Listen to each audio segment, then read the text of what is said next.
Olá, esse é o quarto vídeo do canal sobre os geomintos, sendo que esse tem como destaque os ancilostomídeos.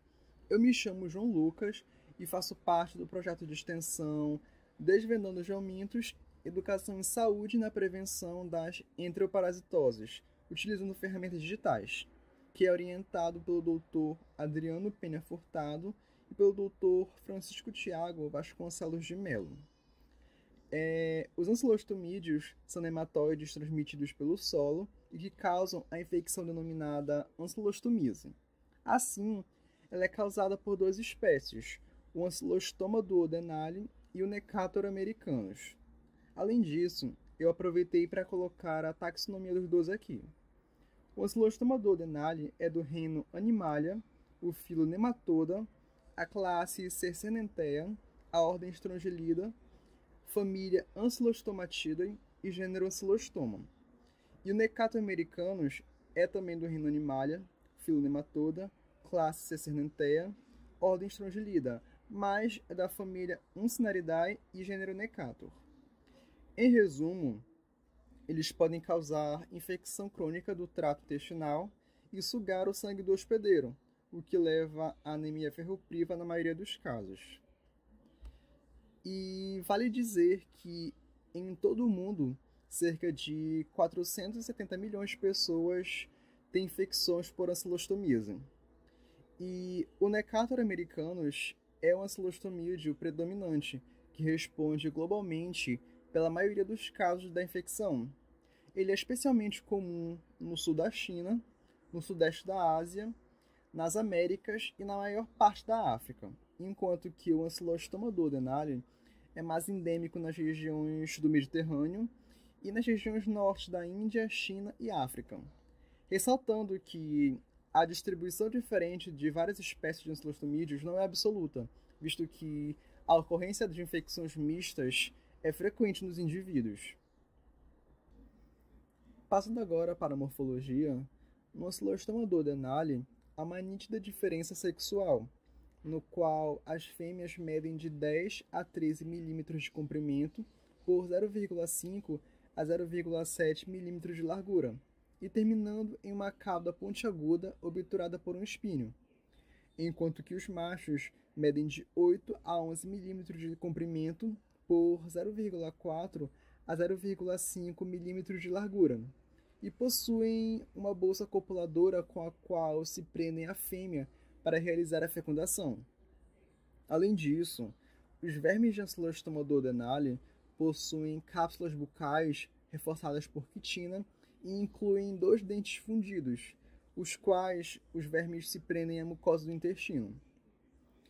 E assim como no anterior, as fêmeas de Necator americanus são maiores que os machos, medindo de 9 a 11 milímetros de comprimento por 0,4 milímetros de largura, e culminando em uma cauda delgada. E os machos medem de 5 a 9 milímetros de comprimento por 0,3 milímetros de largura, e eles possuem uma bolsa copuladora fechada e bem desenvolvida, com espículos fundindo-se no final distal. Vale dizer que os vermes aqui possuem cápsulas bucais equipadas com 2 lâminas semilunares, as quais são utilizadas também para se aderir à mucosa do intestino. E eu coloquei essa imagem que ilustra a diferença entre o ancilostoma e o Necator, e ela foi retirada de um livro de parasitologia.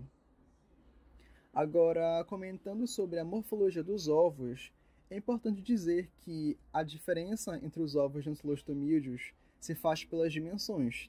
Contudo, na prática, seria extremamente trabalhoso, medir o tamanho deles para se chegar a um agente etiológico. Assim, os ovos são elipsoides, com casca transparente e alina, e ela é tão fina que dá a aparência de um contorno linear, quando examinadas com baixo aumento, conforme observado nas imagens.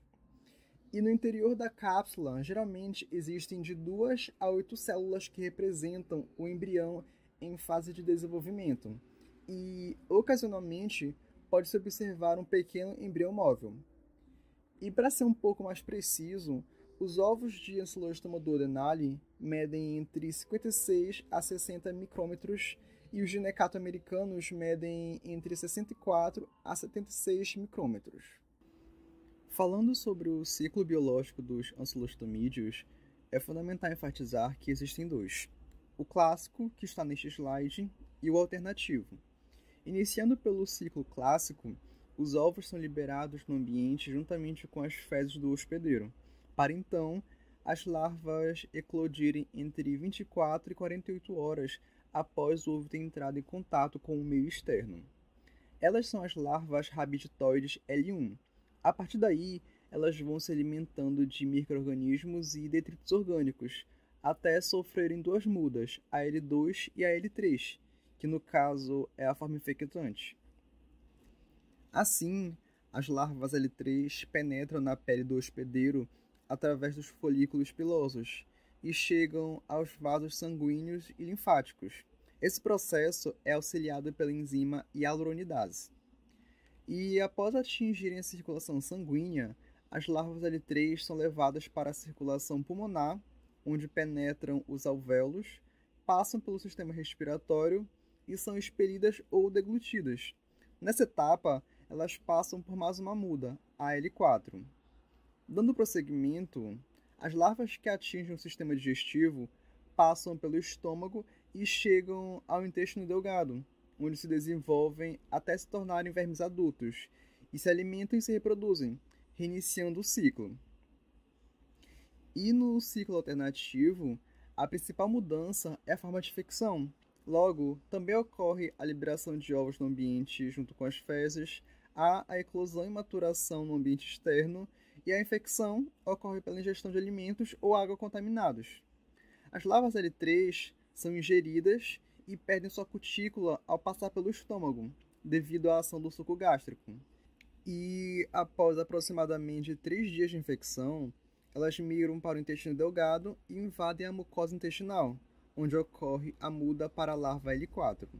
Depois de 1 a 2 dias, as larvas L4 migram para o lumen do intestino delgado, onde se transformam em vermes adultos, fixam-se à mucosa intestinal e se reproduzem, assim também reiniciando o ciclo. Chegando na sintomatologia, é preciso dizer que as infecções por ancilostomídeos costumam serem assintomáticas, mas, quando há presença de sintomas, eles estão relacionados ao estágio de desenvolvimento do parasito e ao local afetado. Assim, as manifestações se iniciam no momento da penetração da pele, na forma de uma reação eritematosa localizada, e ela pode ocorrer em qualquer parte do corpo, tendo maior frequência nos pés, sendo que pode evoluir para um exantema maculopapular com duração de até 2 semanas.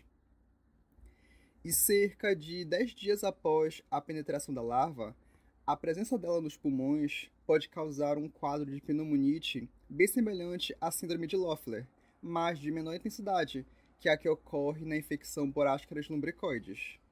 A não ser, claro, que se trate de uma infecção maciça, na qual as larvas podem demorar mais de 1 mês para que deixem completamente os pulmões e atinjam o trato gastrointestinal. E os sintomas gastrointestinais que costumam aparecer é a dor abdominal e vômitos. Eles costumam ocorrer entre 4 a 6 semanas após a exposição, precedendo o aparecimento dos ovos nas fezes. E além disso, o processo fisiopatológico mais importante da infecção por ancilostomídeos é a perda crônica de sangue intestinal.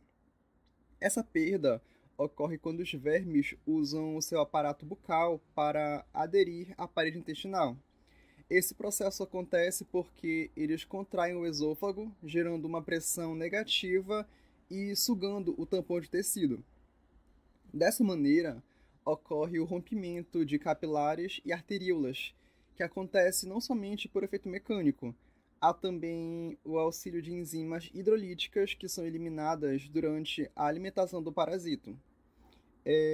A perda de sangue em pessoas infectadas pode chegar em até 9 ml por dia e ocorre por 2 mecanismos. O primeiro é através do próprio consumo do parasito, que responde por uma pequena parcela da perda de sangue, E o segundo e principal mecanismo de perda ocorre por vazamento ao redor do sítio de fixação do nematóide.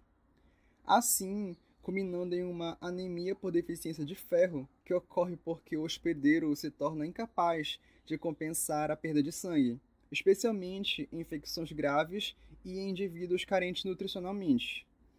E o principal fator de risco para anemia é a carga parasitária de vermes, embora, em crianças, a anemia costume ocorrer com uma carga de vermes mais baixa. Avançando agora para o diagnóstico clínico, ele inclui a sintomatologia descrita anteriormente, juntamente com a anamnese, evidenciando a exposição da pele a solo contaminado, ou também pelo aparecimento de eosinofilia inexplicada. O aparecimento da eosinofilia inexplicável pode ser um indício importante, pois ela costuma surgir durante uma infecção parasitária. Ademais, os ancilostomídeos podem ser detectados por endoscopia, os quais podem estar ligados à mucosa gástrica ou ao intestino delgado. Já o diagnóstico laboratorial, assim como ocorre nas outras geomintieses, ele também é baseado na observação microscópica dos ovos dos parasitas nas fezes. No caso, os três principais são o método direto, que é o exame a fresco, que consiste no esfregaço de uma pequena quantidade de fezes em uma lâmina e adicionada uma gota de Lugol. Há o método de sedimentação espontânea, que também é conhecido como método de Hoffmann, Pons e Janner, que envolve a sedimentação da amostra em um cálice específico. E o método de Katokatsch, o qual é confeccionado um esfregaço espesso de material fecal, clarificado por uma solução de verde de malaquita, glicerina e água destilada. Nesse sentido, esse conjunto de métodos permanece como o instrumento mais largamente utilizado, principalmente por seu baixo custo operacional e sua praticidade em situações de infraestrutura laboratorial mais simples. Vale dizer que eles são os mais indicados para o levantamento das prevalências locais e para a aplicação de estratégias de tratamento. E, por fim, o tratamento, que pode ser realizado pela utilização de medicações como os benzimidazóis, que incluem o albendazol, mebendazol e o tiabendazol. Entretanto, é importante informar que o tiabendazol é útil apenas contra o ancilostoma duodenale. Assim por diante, pode-se administrar também o pamoato de pirantel e a nitazoxanida. Outra informação adicional é que, com exceção do palmato de pirantel, que pode ser utilizado em gestantes, os demais devem ser utilizados com cautela, visto que alguns representam riscos para o feto, sejam em estudos em animais quanto em humanos, como também não foram feitos todos os testes necessários para a aprovação do uso em gestantes. Aqui estão todas as referências que eu utilizei para a elaboração deste vídeo, mas também irei deixar o link na legenda para facilitar o acesso, caso alguém tenha interesse em ler. Outra coisa, o projeto também tem uma conta no Instagram, onde são postadas várias informações interessantes sobre os geomintos. Caso alguém tenha interesse, basta acessar o link que estará na legenda. Muito obrigado por ter assistido e até logo!